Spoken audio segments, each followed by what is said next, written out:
Good afternoon, ladies and gentlemen. It's with great honor that I have my mother joining us here today, so welcome, Mother. Before I begin, I just have a few announcements. Announcement number one is that we will be meeting next week. However, it will not be taking place. The class will not be in this room. It will be downstairs in the library. So that's where we'll be next week. Announcement number two is that Partners is running a grand auction, and it's a fundraiser.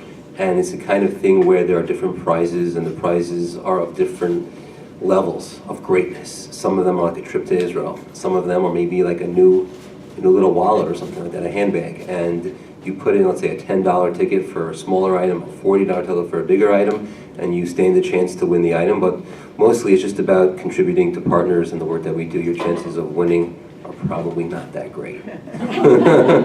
And I believe it is tax deductible, is that right? And it's tax deductible, so you make that donation now before the end of the year, you get your tax donation for 2016.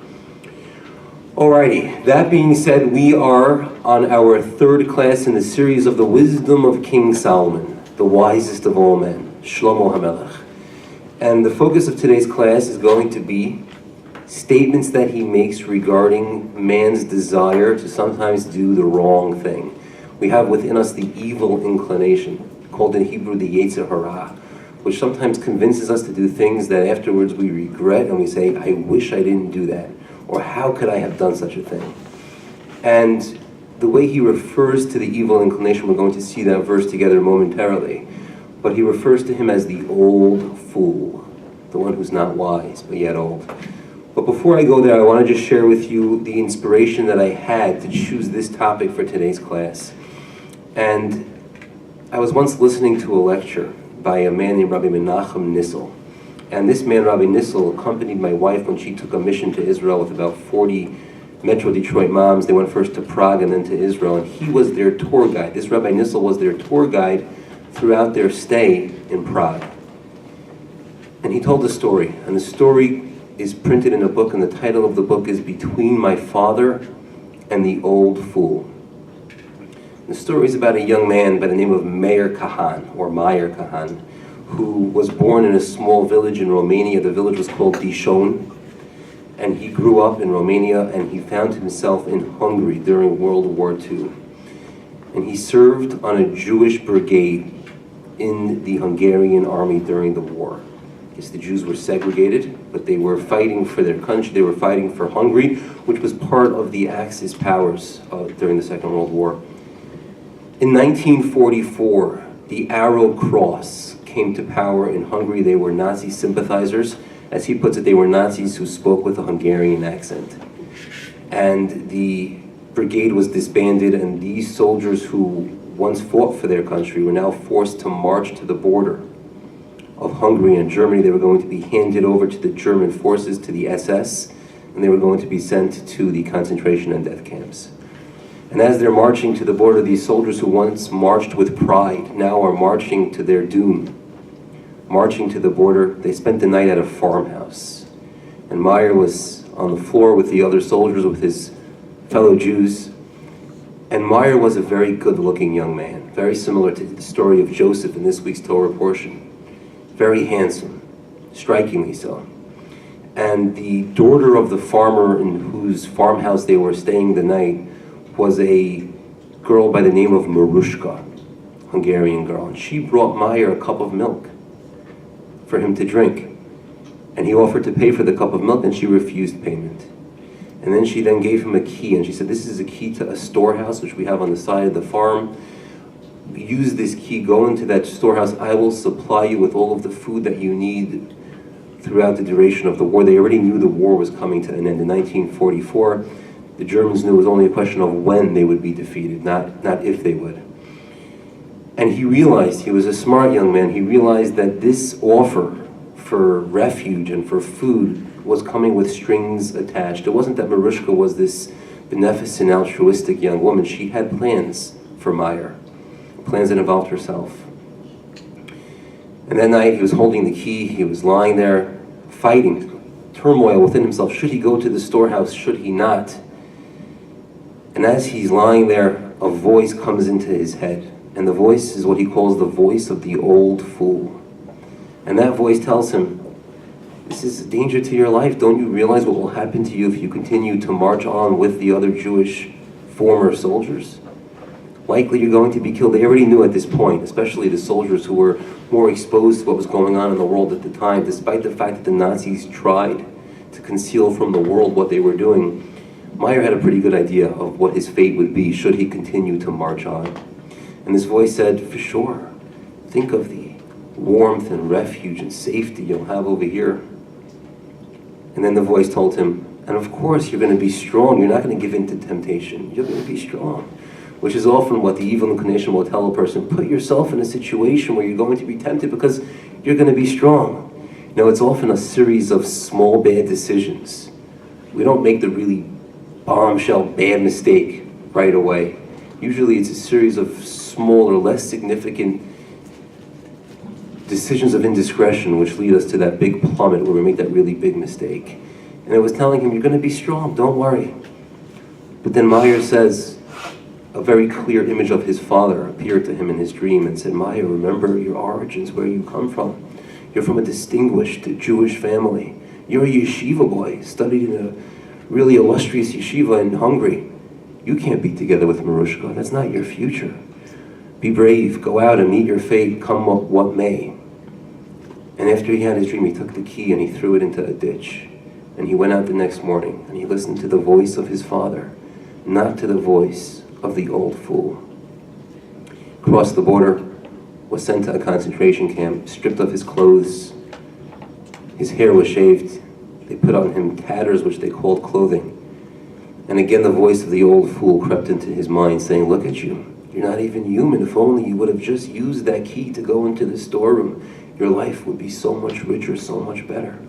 But he silenced that voice.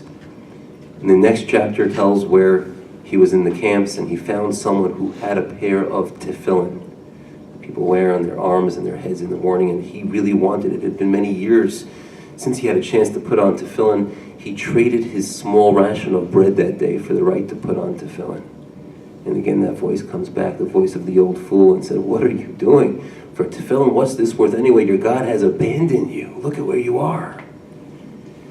But he perseveres, he survives, and then comes liberation. He moves to Antwerp, this Mayor Kahan, and he rebuilds. He builds a family, which, by the way, many survivors saw that as the greatest revenge they could ever have, because what the Germans sought to destroy, they were going to now rebuild, and they were going to outlast and outlive the Nazis who tried to eradicate them. He builds a family. In the 1970s, he dedicates a Torah scroll, a Sefer Torah, in memory of all those who were lost, all the loved ones that perished during the war. And they are, as is the custom, they're dancing and they're singing and they're clapping and they're rejoicing, escorting the Torah scroll from the building in which the writing was finished. They often save the last few verses of the Torah scroll. They fill them in by hand. Very often, community members will participate in finishing off those last few letters. And they're dancing the Torah scroll to its new home where it's going to be in the synagogue. And he says it was at this moment that the last fool came into his head for the very last time. And the voice popped into his head and it said, Meyer, you're singing, you're clapping, you're dancing, you're happy. You should be crying. All those people are gone forever. This is a time for sadness. It's a time for anger. And for the very last time, he silenced that voice and he said, life sends us situations and we could choose to respond either with anger, with sadness, or with happiness and joy. And I choose joy. That's the way the book ends. And hearing that story of the old fool who tries to tempt us, who tries to incite us to be angry, to be dissatisfied with the lot that we have in life, we have to listen to the voice of reason, the voice of our Father, not the voice of the old fool. If I may digress for just a moment, I saw an incredible idea on this last week's Torah portion that really speaks to this point directly. And the episode is that of our matriarch Rachel. And she's on her way back, leaving her father's house, a man named Lavan, who was not the most honest of men, heading to Israel, where Jacob was going to be reunited with his family. And it says that she was pregnant with the last of the 12 tribes that were going to be born. And she goes into labor, and there are complications. As the Torah says, Vatikash baliditah, there was tremendous difficulty. It used to be that childbirth was a very dangerous time for women before the advancements that we've made in the medical fields. And she realizes that she's not going to survive. But the midwife tells her, don't worry. The child is fine, it's a baby boy, and your dream of being a mother among the Jewish people, that dream has been realized. And it says that she then named the baby boy, and she gives the baby boy a name. And what does she call him? Says the Torah, she names him Ben Oni, the son of my pain, the son of my mourning, the son of my affliction. Because she's never going to live to raise this baby that she dreamed of having. True, the baby has come into the world and she's responsible for that. But wouldn't it be even better if she could be the mother to this child? So she sees suffering, she sees pain, and she names him Ben Oni, the son of my pain. Because in Hebrew, that word on could mean mourning. The Torah, when it speaks about eating sacred foods, it says, Lo achalti ba'oni mimenu. I didn't eat of these sacred foods in my state of mourning, which one wouldn't be allowed to do. As a matter of fact, when somebody is in the highest state of mourning, when someone loses a relative in between the death and the burial, they have a status known as an onain, where they're exempt from all of the mitzvahs. They will not make a blessing before they eat food. They don't say the prayers every day. An onain comes from the word oni, it means mourning, pain, suffering. Nachmanides, one of the great commentaries on the Torah, points out that this word on also has another meaning, which is a complete opposite of the first. Because the word on could also mean strength and vigor. Jacob, when he's blessing his firstborn son Reuben, he says to him, you are my rachis oni, the first of my vigor. And in some of the Sabbath Zemirot, some of the songs that we sing on Shabbos, it says, Meirov onim va'amitz koach, from an abundance of strength and vigor, uses the word on to mean strength. And what Nachmanides explains is that, of course, whatever name the matriarchs gave to their children, those names are binding. If his name is Ben Oni, that needs to be his name. But his father gives him a different name. He calls him Binyamin, the son of my right hand, the son of my strength. Because he's not really changing the name.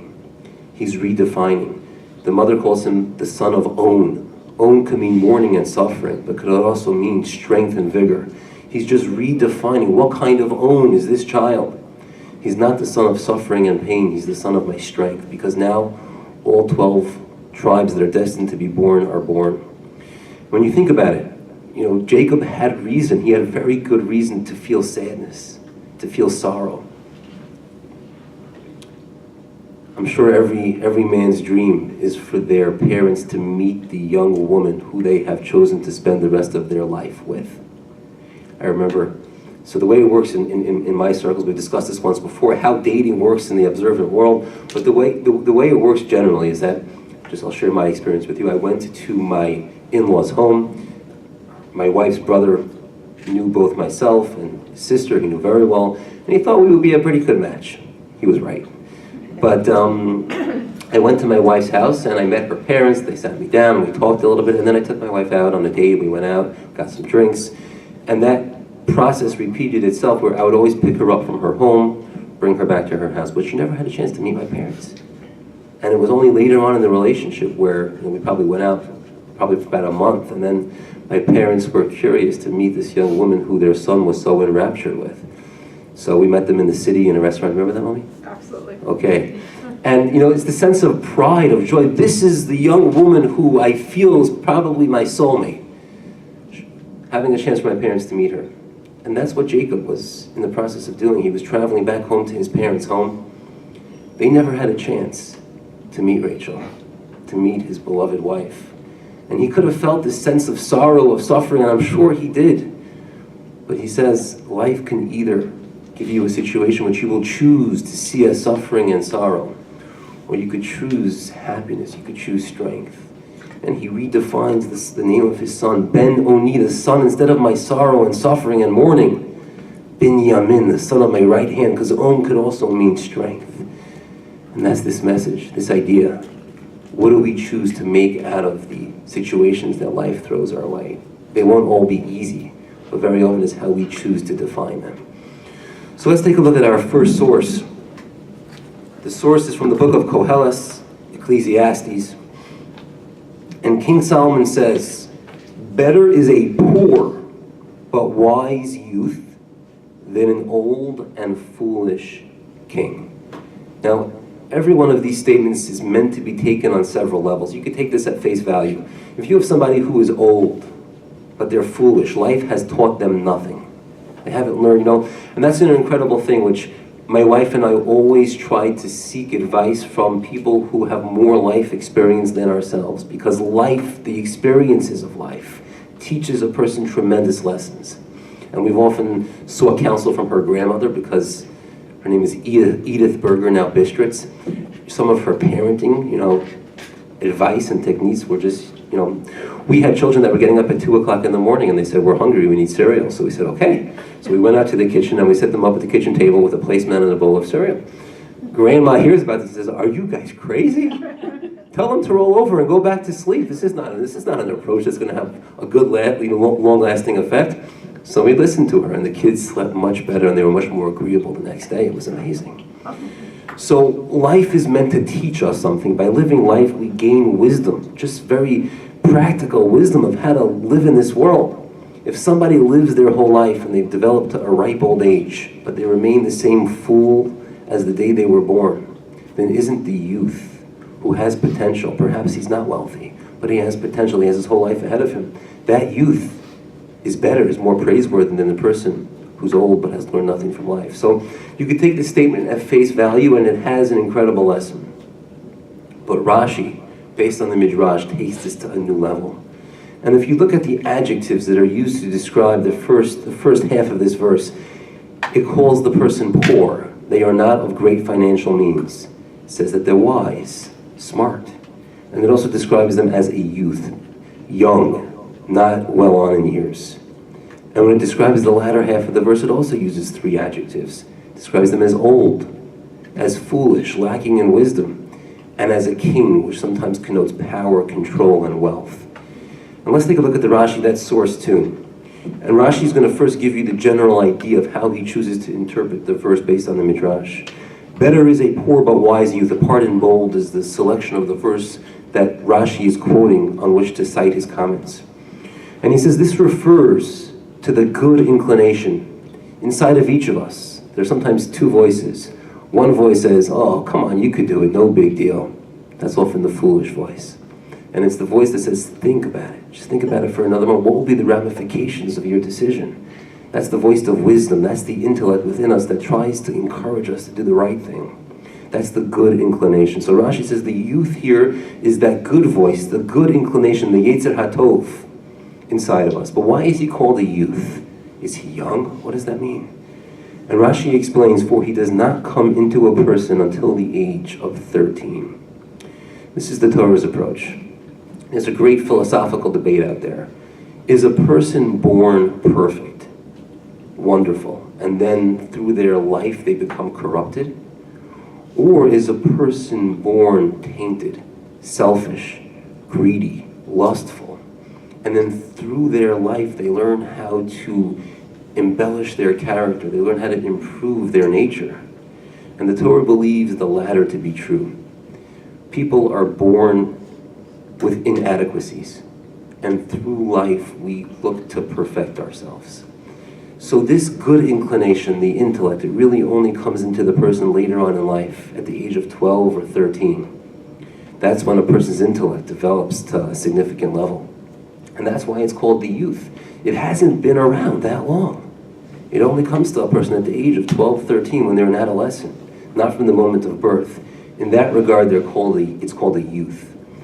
And Rashi continues, why is it called poor? What does that mean, poor? How is the good inclination poor? Rashi explains, for the limbs of the body do not listen to him as they do to the evil inclination. People often have a tendency to choose the voice of the one which is perhaps the less logical one, but the more palatable, chocolate cake. I know I shouldn't be eating it. I know that my pants, I'm trying to get the button to snap, and it's not snapping. And I know that I should stay away from that chocolate cake, but it tastes good.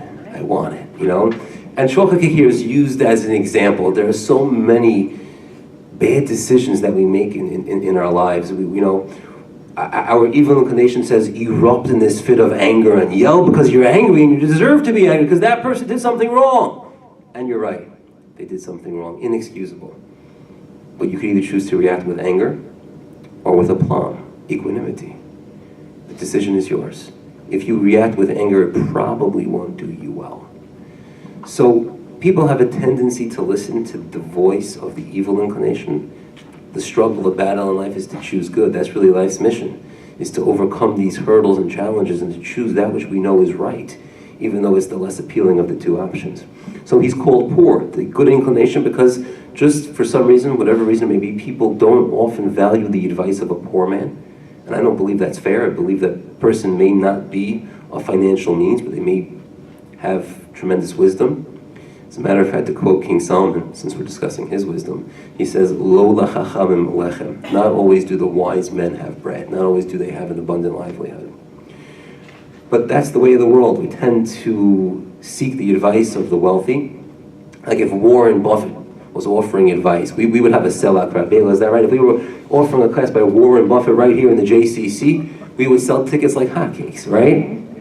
Because if he's wealthy, he obviously has what to tell us. And he probably does. But not every wealthy person out there, he could be people inherited their money or got lucky. But that's the way of the world. We tend to value the advice of the wealthy and disregard the advice of the poor. That's why the good inclination is called poor. Why is the good inclination called wise? That one's pretty simple. For he advises a person toward the path of good. Logic, intellect will tell you, listen to him. If you follow his advice, your life will be good. But yet, we sometimes tend to listen to the other voice. I have a brother. I've mentioned him before. He's 5 years my junior, but yet he's taller than me, stronger than me. I don't have any complex at all. It's okay. And he works in politics. He now is the deputy chief of staff for the mayor of New York City, Bill de Blasio. My mom once went to visit him, and she was impressed by how many layers of security she had to go through just to meet him for lunch. So before he worked for Bill de Blasio, he worked for a man by the name of Anthony Weiner. And when you think about an iconic politician who made really bad decisions, who threw away their life, for what? He claims he was not going to run for the mayor of New York City, but yet my brother told me that, deep in the basement of headquarters, he was running surveys, and Anthony Weiner was going to be the next mayor of New York City. He had it guaranteed. It was a given. But then he made a mistake, a silly mistake. He listened to the voice of the old fool. The voice of wisdom was telling him, don't do that. You're going to ruin your career. You're going to ruin your marriage. You're going to ruin your reputation. But he didn't listen. And then he didn't listen a second time. He did the same thing again. And there are some people that they just never listen to that voice of intellect. It tries to steer them. It's called wise because it tries to give you good advice. But yet they listen to the counsel of the old fool. Let's continue. We're still in source 2. And here Rashi now explains the second half of the verse. Then an old and foolish king. This refers to the evil inclination. And he's called king because he rules over all the limbs of the body. People listen to him. He has a voice. And he's called old, for from the moment that a person is born, the evil inclination is placed within him. From the very point of birth, people are, has a 2-year-old ever said, I'm not going to cry in the middle of the night because I don't want to wake up my mother. They probably had a long day. I wouldn't want to trouble them. Has anyone ever experienced that? By the way, an amazing story. I just had over this past Friday night. I often have company over at my home for Shabbat dinner who wouldn't otherwise have a traditional Shabbat dinner in their home. And this past Friday night, I had over 2 couples, each with young children. And one of these couples has a son who is in the 4th grade. And one day he comes home from school, and he's wearing his gym shoes as opposed to his boots, which were packed in a plastic bag. And his mother said, well, why are you wearing your gym shoes and not your boots? There's snow. And he said, well, we went outside to play. It must have been one of those days where it wasn't absolutely frigid. It's like Detroit, Michigan gets to be so cold. I warned my mother, you're coming from New York, I know it's cold, but this is a new level of cold. I remember my first time coming to Detroit, it was a few years ago, and it was one of the coldest winters that the country had seen. And even in New York, it was freezing, and they developed a term for it. They called it the polar vortex. So I get here, and it's like freezing like I've never experienced in my life. It was like, wow, you know? And I said to someone in Detroit, I said, I know what you call this. I learned a new term. This is called the polar vortex. They said, actually, this is just a Tuesday in Detroit, Michigan. So this 4th grade boy tells his mother that there was another boy in the class that didn't have boots. He came to school without his boots, and he felt bad for the other child. He's going to go outside and play in there's snow. He's not going to have boots, so I gave him my boots. His mother said, well, what about you? How are you going to manage outside without boots? He said, Mom, I was going to be okay. I did all right, don't worry. You know, so that's an incredible thing for a young child to have that sense of giving, of selflessness. But it's not the norm. People are born generally selfish, greedy, they care about themselves, and then they tend to develop and they work on themselves throughout their lives. But the beginning is with the evil inclination. That is given to a man from the moment they're born. And Rashi here cites a verse. He says, as it is written, he's quoting a verse from Genesis, sin rests at the door. And this verse is right after Cain killed his brother Abel. God says to him that sin rests at the door, meaning as we enter into this world, that proclivity, the propensity towards sin, to wanting to do the wrong thing, at the doorway, at the gateway, as we enter into this world, that is placed within us. And that's why the evil inclination is called old, because it's been around for a while. From the moment that we enter into this world, we are infused with the evil inclination. Hence he's old, he's been around. He's called foolish, explains Rashi, for he entices a person toward a path of evil. And this is how Midrash expounds this verse. So that's the theme of the class, the old fool. And what I want to explore with you for the next little while is, why is he so successful? Why is it that this old fool, we call him the fool, but yet we listen to him? Why is he so good at what he does? He gets us to make so many mistakes that we wish we just didn't do. So let's take a look. There's a work called Duties of the Heart. And that means that in Jewish thought, we believe there are many actions that we're supposed to do. For example, give you an example of a mitzvah, of a duty that we have, which is not just based on something that we're meant to think. Perfect example would be listening to the shofar on Rosh Hashanah. That's not something which we're meant to think in our hearts. That's a practical thing. We got to go to the synagogue, and we got to sometimes sit through a really long service, right? And we have to listen to the shofar because that's a mitzvah in the Torah. But in addition to those active mitzvahs, there are many, many things that we're meant to think. The Torah doesn't only care about what we do, it cares about what we think and what we say. And this is a book that dedicates itself simply to all of the responsibilities, the duties that we have in our heart, what we're meant to think as Jews. And he goes through gratitude, all the feelings of gratitude that we're meant to feel towards God and towards each other. Those are just feelings. Sometimes they lead to action. Often gratitude will lead to action, but it first starts with a feeling. And here he speaks about the evil inclination. And we are now on page 2, source number 3. And he's going to give 2 reasons why it is that the evil inclination is just so strong. And the first thing that he says is that a person is born with it. We've seen this concept before. Because a person is born with it, it's ingrained. It becomes entrenched. It develops roots and fortifications. Just to use a military analogy, if you are ever attacking somebody who's prepared for an attack, and they know the attack is coming, and they have a chance to fortify, just for example, the Normandy landing, we landed on those beaches of Omaha. The Germans knew that we were coming, and therefore they had machine gun nests that were well sandbagged and very difficult to overtake. And many Allied soldiers were killed right there on the beaches because the Germans were fortified. Whenever you try to attack a fortified position, it's always the attacker, the one who is not dug in. He is the one who's the underdog. Because the evil inclination has been around from our very birth, it has a time to develop roots. It's fortified, and therefore we are the one who is the underdog. That's the first reason that he gives. There's a second reason, though. And the second reason is that when it comes to areas of materialism, things of the physical nature, every time we give in to a urge or a desire, we are strengthening. We're strengthening those desires. You know, people will say, if I just eat chocolate cake this time, then I'll satisfy my craving, and I won't want any more. You can never have too much much chocolate cake. Chances are momentarily, for the moment, for the hour, you'll have satisfied the craving. But that craving will come back for the next sweet food. And now you will be less inclined, less likely to win the next battle. Once you exercise a certain mode of behavior, giving in, indulgence, lust and desire, your chances of vanquishing those feelings the next time round are all that slimmer. It's like physical exercise.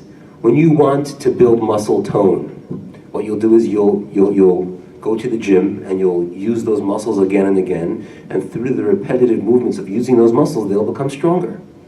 It's the same thing with our desires, our greed.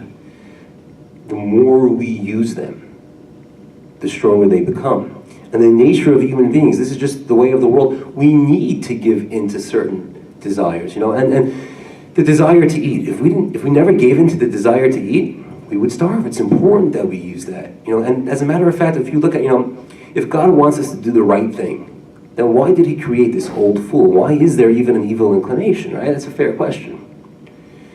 I believe there's two answers. Answer number one is that if our goal in life is to do the good thing and get rewarded for it, if it was easy to do the good thing, would we get a lot of reward for it?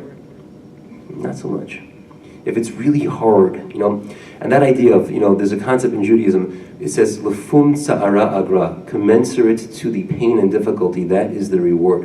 Which, by the way, when you come to study Torah on a day like today, look outside, my friends. It's cold, there's snow, there's a little slippery ice.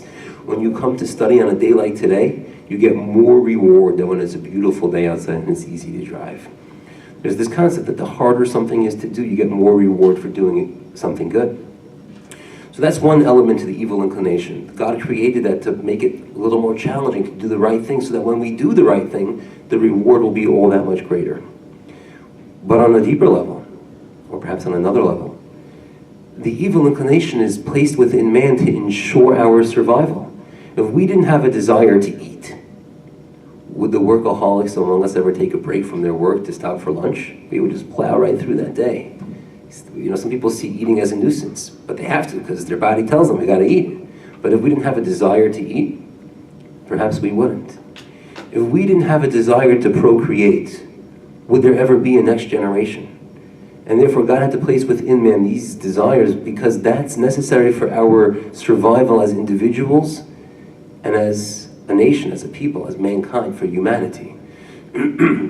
So every time we give in to these desires, and it's important that we do give in to these desires because that's necessary for us to live, but every time we give in, we're strengthening the evil inclination within us, the desire for food, the desire for the sexual drive. Every time we give in to that, it's strengthening that element within us. And it's important that we sometimes give in, but it creates this imbalance where we're constantly working out the more physical, materialistic side of us. And therefore what he advocates is that we also strengthen the spiritual side of us through prayer, through giving, through kindness and charity and Torah study. And if we strengthen the spiritual side, then we'll create a more balanced battlefield. And I just want to speak for a moment about the notion. People say, if I only had more, then I will be happy. If I only give in, then the desire will go away. And there's a very, very famous saying of our sages, and it says, Yesh lo maneh, if you have 100, Rotze Masayim, you want 200. Yesh lo Masayim, once you have 200, Rotze Arba Aleph, you want to have 400, Arba Ma'ah, 400. Arba Ma'ot Nachon, you want to have 400. And there's a concept that the more we have, if we're never going to be satisfied with what we have, we're going to just want more and more. And that's a source that comes from the Midrash. That famous saying comes from the source of it is source 4. It says, Rabbi Yudin said in the name of Rabbi Ibo, a man does not leave this world with even half of his desires fulfilled. Rather, if he has 100, he wants to make 200. If he has 200, he wants to make it into 400. And there's a concept, and I want to share with you the following concept. In Hebrew, it's called the Ta'anit Haravad. And what he suggests that a person does, this is a very early rabbi by the name of Ra'avad. He lived in the Middle Eastern area, Morocco, in that area. What he suggests that a person does is he says, when you come to dinner at night, and I mentioned this before, I believe, and you are just really excited about the food that you're going to eat. He says, cut away just a little piece and move it to the side of your plate. And you're not going to eat that piece. You'll give it away, you'll throw it away. But that will help you to learn how to control it. It's really hard to do this, by the way. I've tried it. Cut away a little piece of food, something that you really like, and you just don't touch it. And that's the way you learn how to gain self-mastery, self-control, not to give in. You're not going to have it all. You'll put away a little piece. And he says, well, you're gonna say, well, he's guilty of a Torah prohibition against wasting. Let's say there's no one to give it to, so you're going to throw it away. You're not allowed to waste things. And he says that because you're using it to train yourself how to overcome your desire, it's not considered wasting. And therefore it's allowed. And it's a very, very great tool in learning how to master what we sometimes wish we had. I'm going to share with you next an incredible story from the Talmud. And we've studied Talmud before. It's usually the more Aggadic sections, the stories of the Talmud. And in source 5 is the Talmud from Tractate Sukkah. It tells us the following. It says that in the future time, in the Messianic era, the Holy One, blessed is He, that refers to God, will bring this evil inclination and will slaughter it, will destroy it, in the presence of the righteous and in the presence of the wicked. This is the bottom of page 2, source 5. In the Messianic era, God's going to take this evil inclination and it's going to line up the righteous and the wicked, and in front of both categories of people, He will destroy the evil inclination. To the righteous, the evil inclination will appear like a high mountain that can hardly be scaled. It'll be huge and insurmountable mountain, daunting and intimidating.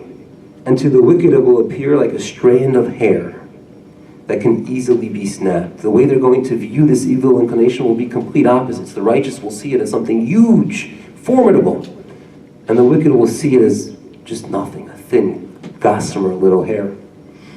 And these will weep, and these two will weep. Both categories, both the righteous and the wicked, when they see the evil inclination, in the end of days, will both weep.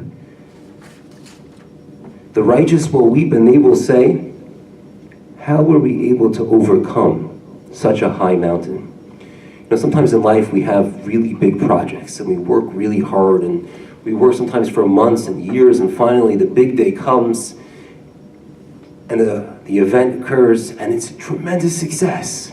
And sometimes people will be so overcome with emotion at the magnitude of what they were able to accomplish, and remembering how hard it was to do it, they'll be overcome with tears of joy, of emotion. We've experienced that, right? That's this huge milestone in our lives that we worked really hard for. We graduate from college after 4 really hard years of work. And sometimes people will shed tears at just what they were able to do.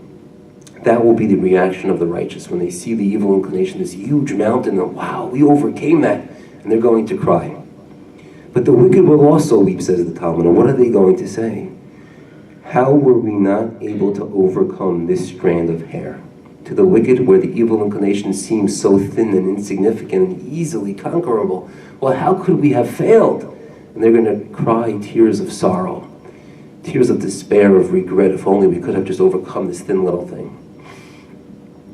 I saw 2 explanations, each of which are very powerful, explaining this selection of the Talmud. Meaning, why is it that the evil inclination to the righteous appears like a tall mountain, yet to the wicked it appears so small and tiny?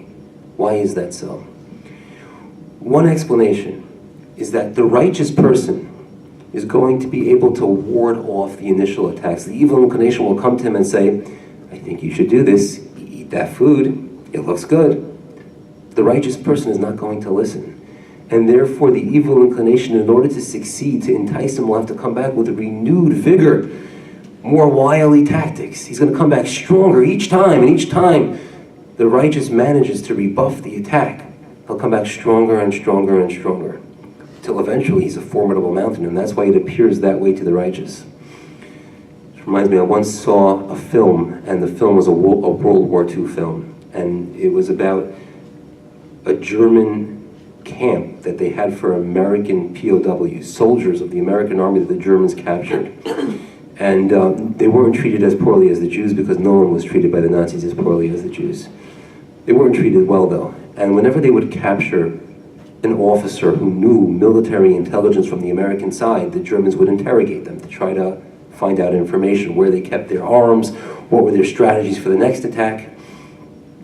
And they didn't always use the most humane methods of interrogation, but they had a chain of command where if an American officer withstood the first interrogator, they had the next level, a German interrogator, who would then continue the process, and so on and so forth.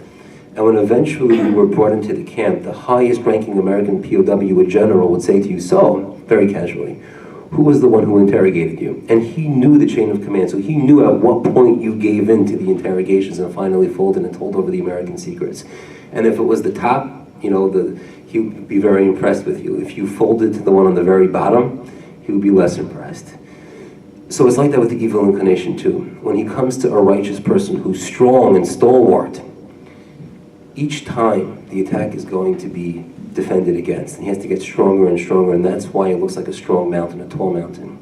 To the wicked, they capitulate very easy. They give in right away. And therefore to them, the evil inclination just has to dangle the little food, and you're going to go for it right away. That's why to the wicked people it seems very thin, very small, because it didn't have to strengthen itself in order to entice the wicked. That's one explanation. But I saw another one which was just incredible. And this comes from the founder of a yeshiva called Brisk, and he was known as the Beis Halevi. And what he says is that very often when the evil inclination tries to entice a person to do something, it'll seem very tantalizing. It'll feel almost like you need to have it. And the moment you give in and you eat it or you do it, you look back and you say, well, I gave in for that. Once you've done it, once you've given in, you sometimes feel bad about yourself. There was nothing there anyway. There was nothing of substance. What was I doing? What was I thinking? And what he points out is that during the moment of enticement and desire, what you feel you must have seems incredible. But as soon as you give in, it's nothing. The righteous don't give in to the evil inclination. They encountered it when it was formidable, when it was enticing and tantalizing and glittering and glitzy, and it looks to them like a mountain, because they never crossed over to the other side. They never gave in.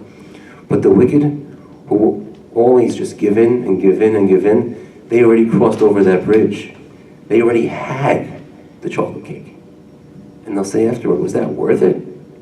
For that I gave in? To them it already looks small. Again, in the moment of desire, it looks tremendous. It looks I have to have that. It looks like a mountain. And that was always the perception of the righteous, because they never got over to the other side where they already gave in. To the wicked who already gave in, it seems like a very thin, tenuous little hair. And they'll say, for that we gave in, and that's why they're going to cry.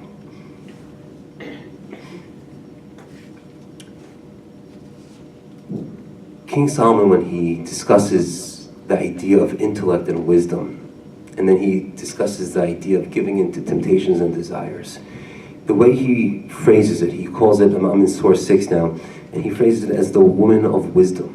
There's a woman of wisdom, and I'll read it with you. And it says, with all forms of wisdom did she build her house, she carved out its 7 pillars. She prepared her meat, mixed her wine, and also set her table. She has sent out her maidens to announce upon the city heights, whoever is a simpleton, come in and let him turn here. So this is the woman of wisdom who's trying to teach the simple people the ways of wisdom. And I just want to take note of the fact that what she offers is meat. She mixed her wine. In the olden days, the way they had wine was it would be a very strong, almost syrupy substance, and they would have to dilute it with a lot of water, and that's why it refers to mixing her wine. And she sets a beautiful table. But I'm going to skip now to the foolish woman. And it says, the woman of foolishness croons, the woman of simpleness, who does not know anything. She sits at the door of her house on a chair at the city heights to call out to the passerby, who make their ways upright. She says, whoever is a simpleton, let him turn here. As for the one who lacks an understanding heart, she says to him, this is a very famous verse now, stolen waters are sweet. Mayim ginuvim yimtaku. She's offering you something illicit, something stolen, something forbidden. And what is it? It's water. And I want to just take a moment to contrast. The woman of wisdom, what does she offer you? She offers you wine, she offers you meat, she offers you items of substance, intrinsically valuable. What the foolish one offers you is something which has no intrinsic value. It's water. Water is something which is just so available. And that's what she has to offer. But it comes with the pleasure of the fact that it's stolen. There's a certain enticement in that, in the forbidden fruit. But really there's nothing there. And just share with you, I'm involved with several, we have a dad's division in partners, and I've taken some of these guys to Israel before, and I was meeting with one of these fellows who, I'm not going to share the person's name to protect his, the fact that I don't want to divulge his private information, but he was saying where he and his wife were debating should they have another child. They have a very small family, and his wife very much wanted to have another child. And he was hesitant for many years. And then finally, he agreed with his wife. And I think now she's expecting, which is a beautiful thing. And I said, buddy, what changed your mind? You were so against it for many, many months. What changed your mind? And he said, Chaim, I was thinking to myself, so if I don't have another child, then I'll have a little more free time. So I'll play golf for 6 hours on Sunday instead of for 5. I'll sit on the couch for 3 hours watching a movie instead of 2. I wanted to have something deeper, something more substantial in my life. And I see that as having a larger family, another child, another person in this world. That's something of substance. And that to me is the perfect example of the foolish voice in a person will say, ease, comfort, more time to golf. But that's like water. It doesn't really have true value in it. But the woman of wisdom, that voice inside of you will say, go for the meat, go for the wine, go for the truly valuable things. It may not be, when you think about it, how much time does one need to prepare to make water potable, drinkable? It's there, pretty much always. You just turn it on and it's ready. Meat and wine, on the other hand, the process of making wine takes a long time. The fermentation, the process of meat, you gotta cook it. It's not the easy process, but it's the one that has more intrinsic value. And that's what the voice of wisdom is going to say. I'm going to close with 2 more ideas. And we're going to skip. We're going to skip to the top of page 5.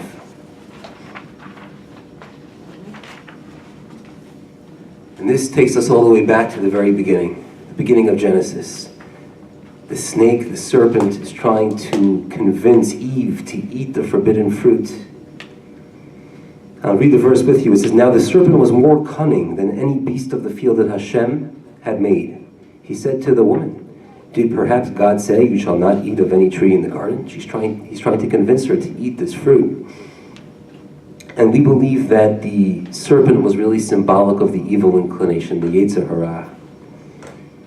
And before man sinned, before Eve ate the apple and then Adam ate it as well, this voice, this desire to do the wrong thing was an external force. It was outside of our bodies, embodied in the serpent. But once we sinned, once we ate that forbidden fruit, then it became an internal part of us. It became part of who we are, this inner voice, as opposed to the one on the outside. And I believe this is a very important idea in explaining the following. The next verse says, in Genesis chapter 3, verse 7, it says, then the eyes of both of them were opened. Once they ate the fruit, their eyes became opened. And they realized that they were naked, they had nothing on. And they sewed together a fig leaf and made themselves aprons. This is a troubling verse, because before they ate the forbidden fruit, what were they wearing? Correct. Nothing. So what changed? Now all of a sudden they eat the fruit and they say, whoa, forgot to put on the clothes this morning. What changed? What was this realization that they now had?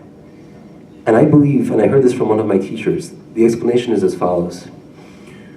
We are comprised of 2 components, body and soul, 2 parts of a person.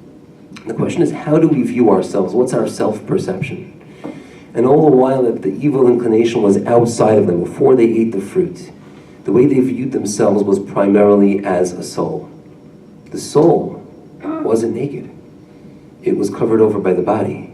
And hence they didn't feel bare, they didn't feel exposed, because they saw themselves as a soul. The evil inclination was not yet part of them. It was very clear, we're a soul, which is ensconced inside of a body.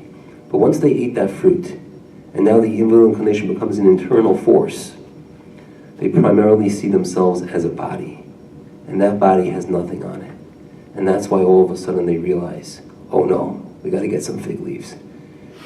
And that's an incredible idea. How do we perceive ourselves? Do we see ourselves as body, or do we realize that we're a soul, and maybe we could learn how to recognize that voice inside of us that tries to tell us to do the wrong thing as something foreign, something which is not looking for our best interest. I'm going to close with an idea from this past week's Torah portion. And it's in the middle of the story of Jacob. He's on his way to meet his brother Esau.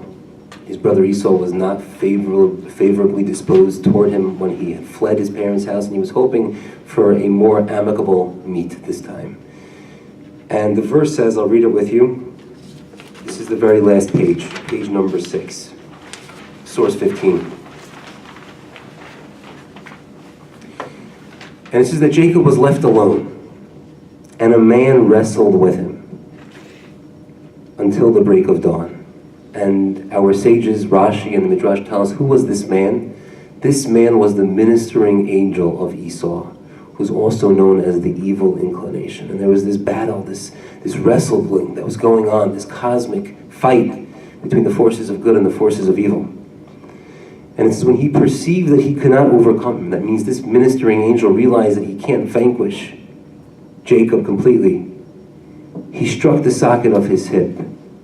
So Jacob's hip socket was dislocated as he wrestled with him. And then he said, meaning this angel says to Jacob, let me go, for dawn has broken. And the sources teach us that angels every morning sing praise to God, and this angel says, I have to go back to heaven to sing my praise. And he said, Jacob says to him, I will not let you go unless you bless me.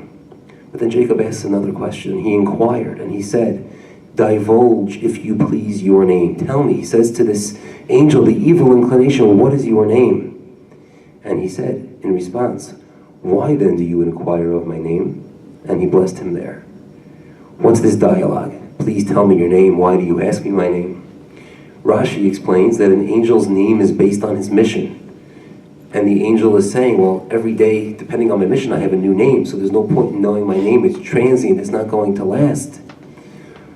But there's a great explanation given by someone named Rabbi Chaim, who was the spiritual guide of a yeshiva by the name of Mir, which is today the largest yeshiva in the world. And what he explains is there's something very deep, something very significant about a person's name. Our name is symbolic of our essence, of who we are. And what Jacob is asking of the evil inclination, he's saying, what's your name? What's your power? How is it that you get people to listen to this voice of the old fool? And they listen to you and they heed your advice even when it's to their folly. What's your strength? You're really good at what you do, but how do you do it? And the angel responds, I'll tell you my answer. Why do you ask my name? When I come into people's heads and I try to convince them to do something which will be to their detriment, I try to make it clear to them that it's not me. I hide. I make sure they never ask if it's me. Don't ask my name. Don't realize that this is an external force that was at some point infused into the human psyche.